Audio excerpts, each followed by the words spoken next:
من الشيطان الرجيم بسم الله الرحمن الرحيم وإن كنتم على سفر ولم تجدوا كاتبا فرهان مقبوضا فإن آمن بعضكم بعضا فليؤدي الذي أؤتمن أمانته وليتق الله ربه ولا تكتموا الشهادة ومن يكتمها فإنه آثم قلبه والله بما تعملون عليم۔ اب اگر تم سفر میں ہو اور تمہیں کوئی کاتب نہ ملے کہ لکھے، سفر میں یہ صورت ہو سکتا ہے کوئی کاتب ہی نہ ہو کہ وہ آپ کا معاملہ لکھ دے، تو وہاں رہن رکھ کر سامان کو گروی رکھ کر آپ سودا کر سکتے ہیں، اور یہ رہن جائز ہے۔ یہ اصطلاحات ہیں، راہن، مرتہن اور رہن۔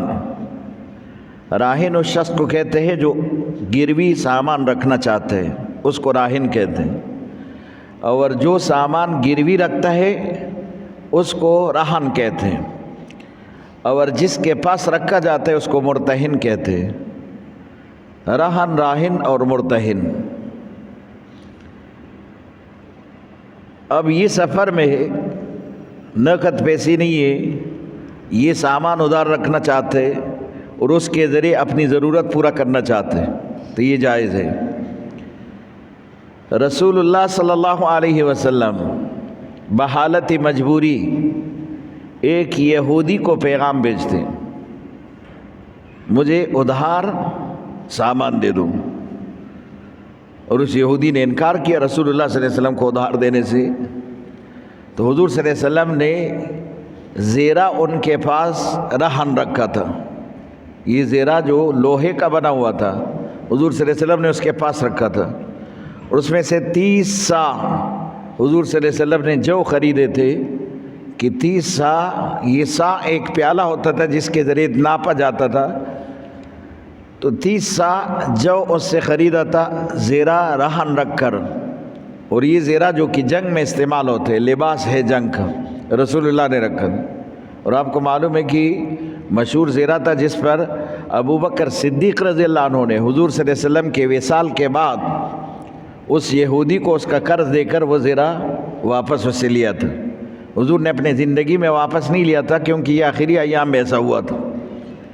اور 30 سال لے کر حضور صلی اللہ علیہ وسلم نے برابر تقسیم کر کے اپنے بیویوں کے پاس بھیجا تھا۔ اس وقت حضور صلی اللہ علیہ وسلم کی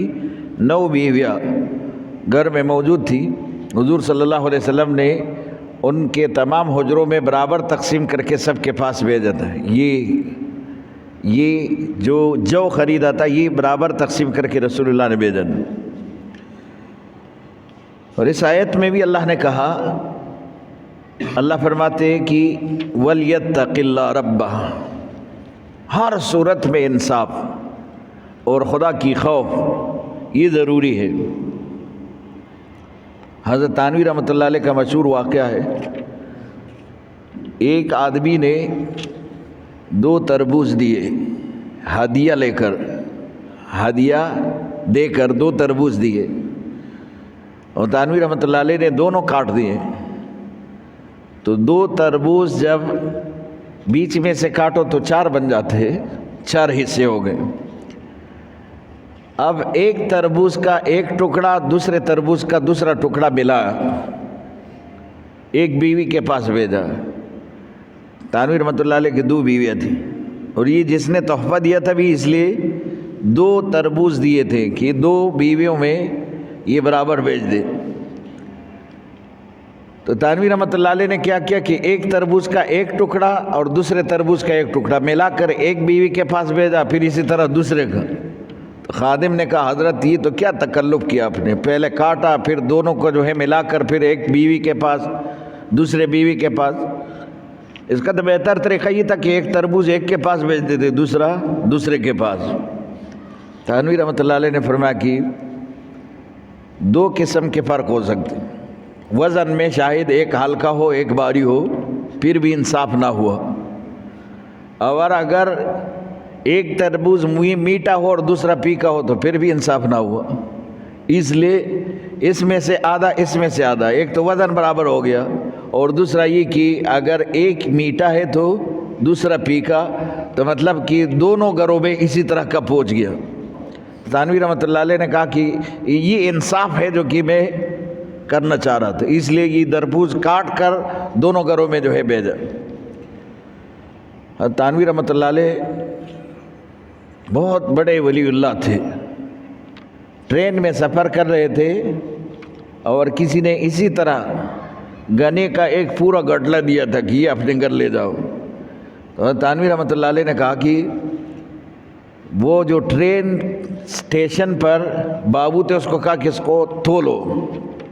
ٹکٹ والے کو کہا تھا کہ اس کو تولو، اگر یہ وزن اتنا ہے جتنا سرکار نے معاف کر دیا پھر تو ٹھیک ہے، اگر زیادہ ہے تو پھر اس کا ٹکٹ کاٹ دو۔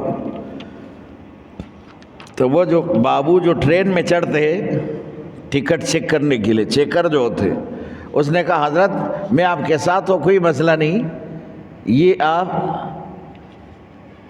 اپنے ساتھ لے جاؤ، کوئی آپ سے نہیں پوچھے گا اس کے بارے میں۔ کہہ رہے کہ آپ کہاں تک ساتھ ہیں؟ اس نے ایک اسٹیشن کا نام بتایا، تو تھانوی نے کہا مجھے تو آگے جانا ہے، تو کہا کہ چلو آپ سہارنپور تک جائیں گے نا، آپ کی جگہ تو سہارنپور ہے، تو سہارنپور تک میں جو ہے ان سے بات کر لوں گا، آپ کو کوئی کچھ نہیں کہے گا۔ کہہ رہے نہیں مجھے اس سے بھی آگے جانا ہے۔ کہہ رہے بھائی آپ کا تو گھر ہی سہارنپور میں، آگے کہاں جانا ہے؟ کہہ رہے مجھے آخرت میں جانا ہے، اگر اسی طرح کا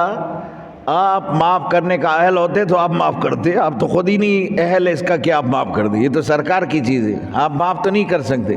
مجھے آخرت میں جانا ہے کہ آخرت میں آپ میرا یہ گٹلی اس کا حساب وہاں پھر آپ دیں گے؟ وہ بھی ڈر گئے کہ آخرت میں تو نہیں دے سکتے، تو دنیا میں ہی دے سکتے، آخرت میں تو نہیں دے سکتے۔ تو اس آیت میں یہ بھی کہا کہ معاملہ تب ہوگا جب تقویٰ ہو، خوف خدا ہو، تب جا کے جو ہے بن جائے گا۔ ان کنتم علی سفر، اگر تم سفر میں ہو، ولم تجدوا کاتبا، اور تمہیں کوئی لکھنے والا نہ ملے جو آپ کا یہ معاملہ لکھ دے، فرہان مقبوضہ، تو اس صورت میں آپ رہن رکھ کے، لیکن رہن کیا ہوگا؟ مقبوضہ، حوالہ کیا ہوا، کہ اس کو رہن حوالہ کر دے کہ یہ رہن اس کے پاس ہو، جب تک آپ ان کے پیسے نہ دیں آپ کی چیز اس کے پاس رہن ہے۔ مثلا آپ کسی علاقے میں گئے، وہاں پر آپ کے پاس گاڑی میں پیٹرول ختم ہو گیا، آپ پیٹرول ڈلوانے گئے تو آپ کے پاس پیسے نہیں، تو آپ پیٹرول پمپ والے کے پاس اپنا کوئی قیمتی چیز رکھ دیں، گاڑی کے کاغذ آپ نے رکھ دیے، یا پھر اسی طرح آپ نے گاڑی رکھ دی، اس کے پاس کوئی چیز ایسا رکھ دیا جس کی قیمت اس پیٹرول سے زیادہ ہو یا اس کے مناسب ہو، اور پھر اس نے آپ کو وہ پیٹرول دیا۔ لیکن اس میں ایک مسئلہ، اہم مسئلہ، وہ یہ ہے کہ جو چیز آپ کے پاس رہن رکھی گئی ہے اس کو آپ استعمال نہیں کر سکتے، اس سے فائدہ نہیں لے سکتے۔ مثلا اگر کسی نے رہن مکان رکھ دیا کہ میرا مکان آپ کے حوالے جب تک کہ میں آپ کا قرضہ نہ لوٹا دوں، تو یہ مکان آپ کرائے پر نہیں دے سکتے، نہ خود اس میں رہ سکتے، یہ خالی رہے گا جب تک کہ وہ آپ کے پیسے واپس لوٹا دے، تب جو ہے آپ اس کو مکان واپس کر دیں، یہ آپ استعمال نہیں کر سکتے۔ اگر زمین دیا تو اس کی فصل آپ استعمال نہیں کر سکتے، اس میں کاشتکاری نہیں کر سکتے۔ اگر اس نے سواری دی تو اس پر آپ سوار نہیں ہو سکتے۔ اگر اس نے آپ کو کوئی جانور دیا جیسے دودھ والا جانور ہو تو اس کا دودھ بھی آپ استعمال نہیں کر سکتے، وہ اسی کا ہے، آپ استعمال نہیں کر سکتے۔ مطلب یہ کہ رہن رکھا ہوا چیز آپ کے پاس امانت ہے، جب آپ اس کے پیسے واپس لوٹا دیں گے وہ آپ کو آپ جو ہے وہ چیز اس کو واپس کر دیں گے جو انہوں نے امانت رکھی ہے۔ ولم تجدوا کاتبا فرہان مقبوضہ، رہن رکھ دے اور وہ اس کے حوالے ہو۔ فإن آمن بعضکم بعضا، اگر بعض پر اعتبار کر دے اور رہن ہی نہ رکھے، وہ عامر صاحب گیا ان سے کوئی چیز لینے کے لیے اور وہ کہتے کہ بس آپ تو ایسے بڑے خوبصورت آدمی ہو اور دیندار معلوم ہو رہے، تو چلو میں آپ سے کوئی رہن کی چیز نہیں رکھتا، بس آپ یہ چیز ادھار لے لو۔ اگر اسی طرح کا اس کا اعتبار کر کے دے دے، فَلْيُؤَدِّ الَّذِي اُؤْتُمِنَ أَمَانَتُهُ، پھر ادا کر دے وہ آدمی جس کے پاس اس کا امانت ہو۔ مطلب یہ کہ اس نے اگر آپ کے اوپر اعتبار کر کے اور بغیر رہن کے آپ کو چیز دیا، تو پھر آپ کو بھی چاہیے کہ اس کا امانت تو واپس لوٹا دے، اس کا امانت تو آپ کے پاس وہ قرضہ ہے جو آپ کو ادھار دیا ہے اس نے، تو اب آپ بھی اس کا حق ادا کر دے واپس لوٹا کے، ولیتق اللہ، اور اس میں خدا سے ڈرے، ربہ جو کہ رب ہے، مالک ہے، ولا تکتم الشہادہ، اور کبھی بھی شہادت کو نہ چھپاؤ، گواہی کو کبھی بھی نہ چھپاؤ، جب بھی ضرورت پڑے اور آپ کسی موقع محل کے گواہ ہو تو ممکن ہو گواہی تو دے دے، جیسے میں نے کل پرسوں کے درس میں کہا کہ گواہی دے اس وقت میں تو مشکل پڑ جاتا ہے، اور کبھی وہ گواہی پھر پریشان ہوتے، تو اگر اسی طرح کی بڑی پریشانی آپ کو نظر آ رہی پھر تو ٹھیک ہے، آپ مجبور ہے، لیکن اگر کوئی ایسی صورت نہ ہو تو پھر گواہی دینا ضروری ہے کہ آپ گواہی دے دیں۔ وَمَن يَكْتُمْهَا فَإِنَّهُ آثِمٌ قَلْبُهُ، اگر پھر بھی کسی نے گواہی چھپا دی تو اس کا دل گناہگار ہے۔ آثِمٌ قَلْبُهُ معنی، کیونکہ یہ سارا معاملہ دل کے ساتھ ہے اس لیے قلب کہا، معنی یہ نہیں کہ صرف دل گناہگار ہے باقی جسم نہیں گناہگار، معنی یہ کہ یہ آپ کے دل میں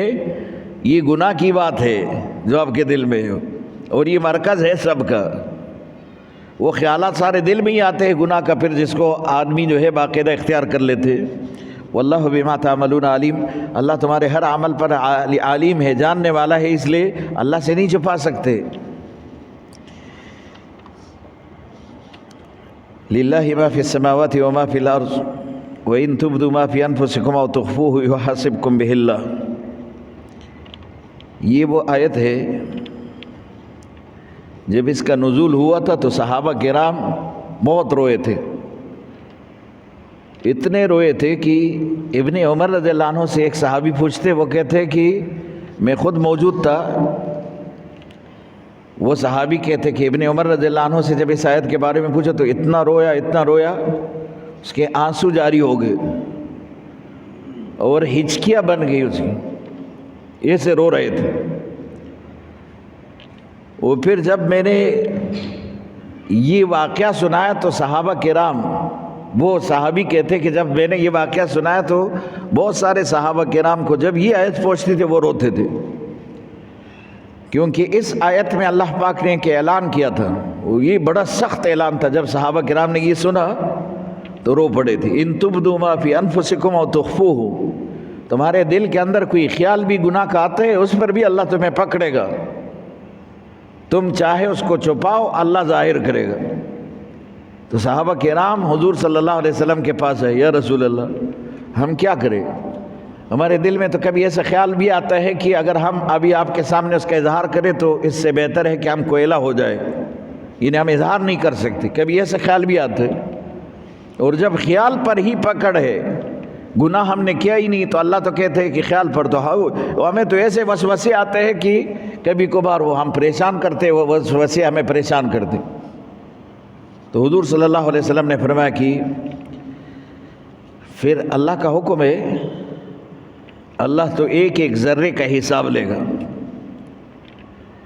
تو صحابہ کہنے لگے آمن الرسول بما انزل الیہ من ربہ والمؤمنون، ہمارا بھی تو بس رسول اللہ پر ایمان ہے، جو حضور صلی اللہ علیہ وسلم کے پاس آئے اس پر ہمارا ایمان ہے، کیا کر سکتے۔ تو اللہ پاک نے یہ آیت اتاری ان کے بارے میں، اور جب یہ آیت اتری ہے تو صحابہ نے اس پر بڑا خوشی کا اظہار کیا۔ اللہ نے اس آیت میں اعلان کیا کہ جو چیز آپ کے بس میں ہے اس کی آپ کی پکڑ ہے، آپ کے بس میں نہیں ہے، آپ کے بس سے اوپر کی بات ہے تو پھر کوئی پکڑ نہیں۔ اب اگر میں عامر صاحب کے ذہن میں کوئی خیال آتا ہے کہ خدا موجود ہی نہیں، اور یہ ایسے خیال آیا اس میں، تو اس پر کوئی پکڑ نہیں، کیونکہ یہ ایمان ہے اس کے دل کے اندر، تو ایسے خیالات تو آتے ہیں، وسوسہ تو آتا ہے شیطان کی طرف سے، کہ شیطان کہتے ہیں کہ چلو خدا موجود ہی نہیں، آپ نے کبھی دیکھا نہیں، کسی انسان نے دیکھا نہیں، کبھی دنیا میں کسی نے دیکھا نہیں، تو خدا موجود ہی نہیں۔ تو اسی طرح کے خیالات اگر آپ کے دل میں آئے جو قصداً آپ نے اس کا ارادہ ہی نہ کیا ہو، اس پہ کوئی پکڑ نہیں۔ تو خیالات دو قسم کے، ایک وہ ہو جس چیز کا آپ قصد اور ارادہ کریں اور پھر وہ خیال آپ کے دل میں آئے، اس پہ پکڑ ہے، کیونکہ آپ نے اس کا ارادہ اور قصد کیا تھا، آپ اسی چیز کو سوچ رہے تھے اور پھر خیال آیا۔ ایک چیز آپ ہی نہیں سوچ رہے اور خود بخود خیالات آنے لگے تو اس پر کوئی پکڑ نہیں۔ اللہ کہتے ہیں کہ اس پر میں آپ کو نہیں پکڑوں گا۔ اور سورہ بقرہ کی یہ آخری آیت ہے، اس کو ایک اعزاز حاصل ہے پورے قرآن میں، جو کسی آیت کو یہ اعزاز نہیں حاصل۔ آیت الکرسی بڑی آیت ہے بے شک جو بیچ میں ہے،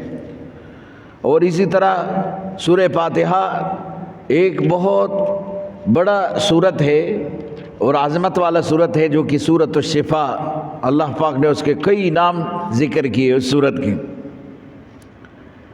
لیکن یہ 2 آیتیں جو ہے اس کو خاص حیثیت حاصل ہے، اور وہ حیثیت کیا ہے کہ سارا قرآن جبریل نے آ کے رسول اللہ کو سنایا،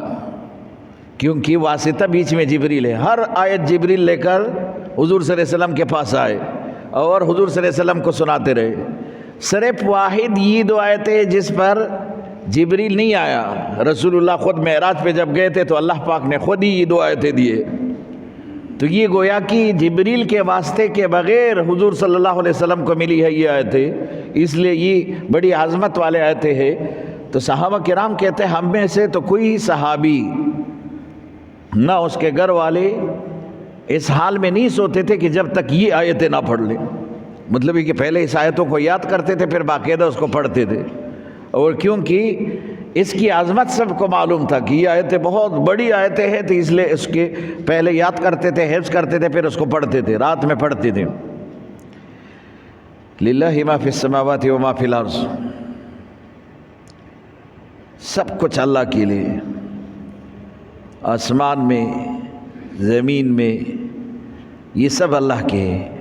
ان تبدوا ما فی انفسکم، تم کسی چیز کو چھپاؤ اپنے دل میں، اظہار کرو، اور او تخفوہ یا چھپاؤ، یحاسبکم بہ اللہ، اللہ تمہارا حساب لے گا۔ یہ بہت بڑا حکم تھا، اس لیے تو صحابہ روئے تھے اس آیت پر، اتنے روئے تھے کہ ایک صحابی تو آ کر رسول اللہ صلی اللہ علیہ وسلم کے پاس بیٹھ گئے اور بات کرتے کرتے جو ہے وہ حضور صلی اللہ علیہ وسلم کے پیروں میں جا کے گرے اور کہا یا رسول اللہ، یہ تو بڑا سخت حکم ہے کہ اگر ہمارے اسی طرح خیالات پر اللہ کی طرف سے پکڑ ہے تو پھر تو ہم کیسے جواب دیں گے، تو جواب دے ہی نہیں سکتے۔ او تخفوہ یحاسبکم بہ اللہ، تم چھپاؤ تب بھی اللہ تمہارا حساب کرے گا۔ فیغفر لمن یشاء، پھر اللہ کی مرضی ہے جس کو اللہ معاف کر دے، ویعذب من یشاء، اور جس کو اللہ عذاب دے، یہ تو پھر اللہ کی مرضی ہے۔ اللہ اگر کسی کو معاف کر دے تو اللہ سے کوئی پوچھ نہیں سکتا،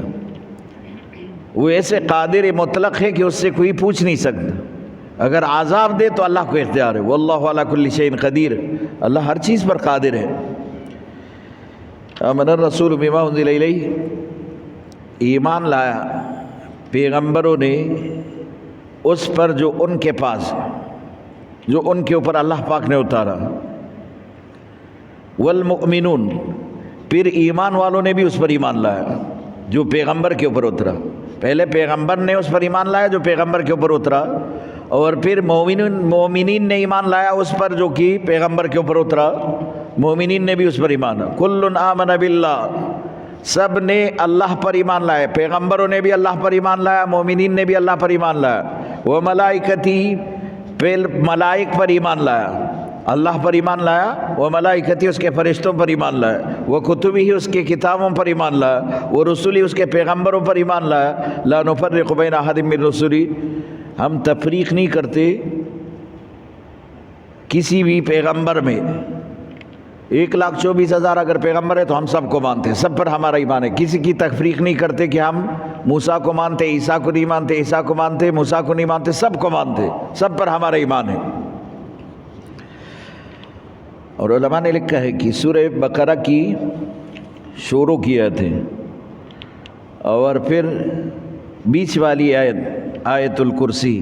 اور پھر یہ آخری آیت ہے، یہ پڑھ کر اگر آدمی رات میں پڑھ کر یہ سوتا ہے تو اس کا اجر اتنا زیادہ ہے، مختلف روایات میں جو اس کا ذکر ہے، اور خاص طور پر اس گھر میں کبھی کوئی ایسی بیماری نہیں آئے گی جو کہ لا علاج ہو، کوئی بیماری اللہ پاک اس گھر کو بھی محفوظ کرے گا اگر کوئی اسی طرح کی یہ آیتیں پڑھ دیں۔ شروع کے اور پھر بیچ کے آیت الکرسی والے یہ آیت ہے، 10 آیتیں سورہ بقرہ کی یہ سونے سے پہلے پڑھ لیا کرو۔ اور اس کے بارے میں تو خاص طور پر کہ یہ آخری جو رکوع ہے یہ ہر مسلمان کو یاد ہونا چاہیے اور یہ پڑھنا چاہیے کہ سونے سے پہلے ایک دفعہ ضرور پڑھ لیا کرے، کیونکہ میں نے آپ کو کہا کہ اس سے بڑا کوئی مقام اور مرتبہ کیا ہو سکتے کہ یہ آیتیں پورا قرآن جبریل نے آ کر رسول اللہ کو بتایا، سنایا، اور حضور صلی اللہ علیہ وسلم نے جبریل سے سیکھا. اور یہ 2 آیتیں ایسے ہیں جس پر اللہ پاک نے حضور کو اوپر بلایا عرش پر، اور پھر خود ہی اللہ پاک نے حضور صلی اللہ علیہ وسلم کو یہ آیتیں خود سنائے، خود حضور صلی اللہ علیہ وسلم کو تحفے میں ملی ہے. اور یہ اس امت کی خصوصیت بھی ہے.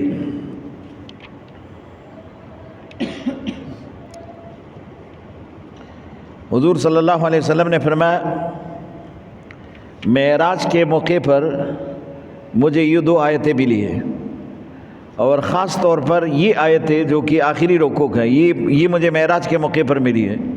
اور یہ اللہ پاک نے خود تحفتاً دیا ہے، تحفے میں دیے ہے، ہدیتاً دیا ہے. سورہ بقرہ کی آخری آیتیں. لیکن حضور صلی اللہ علیہ وسلم نے فرمایا کہ مجھے 3 چیزیں خاص طور پر ملی ہے معراج میں. ایک نماز، وہ بھی معراج میں ملا ہے. کہ پھر آپ کے ذہن میں یہ خیال تو آ سکتے کہ حضور صلی اللہ علیہ وسلم اوپر گئے وہاں تو نماز ملا تھا. تو حضور فرماتے کہ مجھے معراج میں نماز بھی ملا، مجھے معراج میں یہ آخری آیتیں بھی ملی، اور مجھے معراج میں ایک تحفہ یہ ملا کہ میرے امت میں کوئی شرک نہ کرے تو اللہ پاک سب کی بخشش کر دے گا. شرک کوئی نہ کرے، اس کے پورے زندگی میں شرک نہ ہو تو باقی گناہ اللہ معاف کر دے گا. اگر یہ توبہ کرے، شرط یہ کہ توبہ کرے، تو پھر اللہ پاک جو ہے اس کے سارے گناہ معاف کرتے ہیں. ایک وہ توبہ ہے جو بالکل آدمی طائب، ایک عام توبہ ہے کہ ہم روزانہ جو استغفار پڑھتے ہیں، استغفر اللہ ربی من کل ذنب واتوب الیہ، اس پر بھی سارے گناہ معاف ہوتے ہیں. لیکن شرک معاف نہیں ہوتا. شرک جب تک کہ آپ پکا توبہ نہ کریں اس شرک سے اور دوبارہ اس کی طرف رجوع نہ کریں. ایک انسان شرک کی حالت میں اگر خدا کے پاس گیا تو شرک معاف نہیں ہوگا، تو اس لیے پھر یہ جنت میں جائے گا نہیں، کیونکہ شرک کے ساتھ اگر موت آئی تو پھر انسان جنت سے محروم ہو جائے گا. اور ویسے حضور صلی اللہ علیہ وسلم نے فرمایا کہ مجھے خاص طور پر میری امت کے، یہ میرے امت کا وظیفہ ہے اور میرے امت کا اعزاز ہے، جو مجھے خاص طور پر جو چیزیں دی گئی جو باقی امتوں سے امتیاز ہے، اس میں ایک یہ ہے کہ پہلے امتوں میں اگر کسی کی نماز مسجد میں قضا ہوگی تو مسجد میں ہی جا کے اس کو ادا کرنا پڑتا. مطلب یہ کہ گھر میں، چوک پر، چوراہے پر، دکان پر یا اپنے مکان پر آپ نماز نہیں پڑھ سکتے تھے، صرف مسجد میں ہی نماز ادا ہوتی تھی. اس امت کے لیے اللہ پاک نے پورا کائنات کی اس پوری زمین کو مسجد بنایا. ہر جگہ پر آپ نماز پڑھے تو آپ کی نماز ادا ہوگی. آپ ٹرین میں ہو تو ٹرین میں پڑھو، آپ راستے میں ہو تو راستے میں پڑھو، آپ سفر میں ہو میدان میں پڑھو، آپ ساحل کے سمندر کے کنارے پر ہو وہاں پڑھو، کشتی میں ہو تو وہاں پڑھو، آپ کے لیے اجازت. یہ صرف اس امت کی خصوصیت ہے. پہلے کسی امت کے لیے مسجد کے علاوہ باہر نماز پڑھنے کی اجازت نہیں تھی. اور یہ حدیث رسول اللہ صلی اللہ علیہ وسلم نے فرمایا کہ حضرت موسیٰ علیہ السلام نے بھی جب اللہ پاک سے دعا کی تھی تو اللہ پاک نے کہا تھا کہ مسجدیں بناؤ، مسجد میں ہی عبادت ہوگی، مسجد میں ہی آپ عبادت کریں گے، گھر میں عبادت نہیں ہوگی. ایک امت کو خصوصی طور پر صرف یہ اجازت دی گئی تھی جبکہ وہاں پر کچھ حالات ایسے آئے تھے، وہ چند دنوں کے لیے ان کو کہا تھا کہ اپنے گھروں میں قبلہ جو ہے وہ قبلہ رخ ہو کر نماز پڑھو، بنی اسرائیل کی ایک قوم کو. دوسرا یہ کہ پہلے ہر امت کے لیے وضو لازم تھا، چاہے کسی کو بخار ہو، درد ہو، تکلیف ہو تو وضو کے بغیر نماز نہیں ہوتی تھی. پہلے وضو کرتے تھے پھر نماز ہوتی تھی. اس امت کے لیے اللہ نے وظیفہ یہ دیا کہ اگر آپ کو تکلیف ہے یا پانی نہ ملے یا پانی ہے لیکن آپ بیمار ہے تو آپ تیمم کر کے نماز پڑھ سکتے. یہ تیمم پہلے کسی امت کے لیے نہیں تھا، یہ اس امت کا خاص وظیفہ ہے جو اللہ پاک نے اس امت کو دیا آسانی کے لیے. اور تیسرا یہ کہ پہلے امتوں میں اگر کسی کے بدن پر، کپڑے پر کوئی پیشاب لگ جاتا تھا، بدن جو ہے وہ پورا 2 3 بار دھونا پڑتا تھا، لیکن اگر کپڑے پر پیشاب لگتا تھا اس کا حکم یہ تھا کہ کپڑا کاٹ دو وہی سے. تو کپڑا دھونے سے نہیں پاک ہوتا تھا، دھلائی سے نہیں بلکہ کاٹنا پڑتا تھا. اور اس امت کے لیے اللہ پاک نے حکم دیا کہ نجاست لگے، پیشاب لگے تو آپ کپڑا دھو لو، بس آپ کا کپڑا پاک ہے، دھونے کے بعد جو ہے آپ اس پر نماز پڑھ سکتے ہیں. چوتھا یہ کہ پہلے اگر کوئی گناہ کرتا تھا تو فرشتہ رات میں آ کر اس کے دروازے پر نشان لگاتا تھا، یہ آدمی ہے جس نے گناہ کیا ہے رات میں. تو لوگوں میں اس کی پردہ پوشی ہوتی، پردہ دری ہوتی تھی، وہ جو ہے ظاہر ہوتا تھا کہ یہ گناہ گار ہے جو کہ رات میں گناہ کیے. فرشتے اس کے دروازوں پر لکھتے تھے. اس امت کے گناہ کو اللہ پاک نے راز میں رکھا، چھپایا. یہاں تک کہ ایک صحابی کہتے وہ کہتے میں حضرت عائشہ رضی اللہ عنہا سے میں نے پوچھا کہ کیا کوئی ایسی بھی حدیث ہے کہ اللہ پاک قیامت میں بھی کسی کا گناہ اسی طرح چھپا کے اللہ اس کا اظہار نہ کرے؟ تو کہا کہ بالکل، رسول اللہ صلی اللہ علیہ وسلم سے میں نے پوچھا، حضور صلی اللہ علیہ وسلم نے فرمایا کہ ایک بندہ ایسا آئے گا جس نے بہت سارے گناہ کیے لیکن پھر بھی اللہ کا رحم اس پر غالب ہو جائے گا، اور اللہ اس کے سر پر اپنا ہاتھ رکھ کے، دوسرا یہ کہ اس کے کندھے پر اپنا ہاتھ رکھ کر اور اس کو اپنی طرف قریب کر دے گا، اور پھر اس کو کہے گا اس کے کان میں تو نے یہ گناہ کیا، وہ کہے گا جی یہ گناہ کیا، کہ یہ سب گناہ اس کو کہیں گے، یہ کہے گا کہ میں نے یہ کیا ہے۔ اب اللہ کہیں گے کہ چلو بے مجمع میں کسی کو نہیں سنا تھا کہ آپ نے یہ گناہ کیا، میں نے آپ کو معاف کر دیا، اس کو ایسے بھی معاف کر دے گا، اس کے گناہ اللہ پاک راز کر دیں گے۔ چھٹا یہ کہ پہلے امتوں میں کوئی مرتد ہوتا تھا اس کا توبہ قبول ہی نہیں ہوتا تھا، مرتد کی سزا ہی قتل۔ اس امت میں اگر کوئی مرتد ہو جائے دوبارہ توبہ کرے تو اللہ پاک دوبارہ بھی اس کا ایمان قبول کر لیتے۔ اور ساتواں یہ کہ پہلے امتوں میں جو قربانی کرتے تھے تو قربانی کا گوشت خود نہیں کھا سکتے تھے، وہ تو آسمان سے آگ آ کر اس کو جلاتے تھے، ختم ہو جاتی تھی آگ، امت کے لیے کھانا حرام تھا۔ اس امت کے لیے اللہ پاک نے قربانی کا گوشت خود کھانے کی اجازت دی کہ خود کھاؤ۔ اور آٹھواں یہ کہ پہلے امتوں میں غنیمت کا مال کوئی خود نہیں استعمال کر سکتا تھا، اس امت کے لیے غنیمت کا مال خود اللہ پاک نے حلال مال قرار دیا کہ یہ تم خود استعمال کرو۔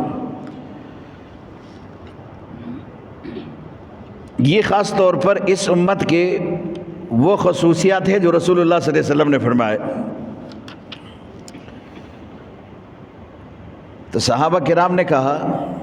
کہ ہم نے ایمان لایا جس پر رسول نے ایمان لایا،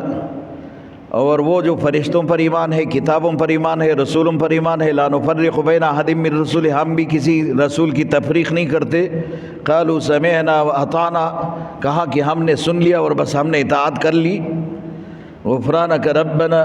اللہ معاف کرنے والا ہمارا رب ہے، وإلیک المصیر، اللہ کی طرف واپسی ہے۔ تو ہم نے اللہ کی ہر بات سنی اور اس کے اطاعت کے لیے ہم نے اپنے آپ کو حوالے کر دیا، قبول کر دیا۔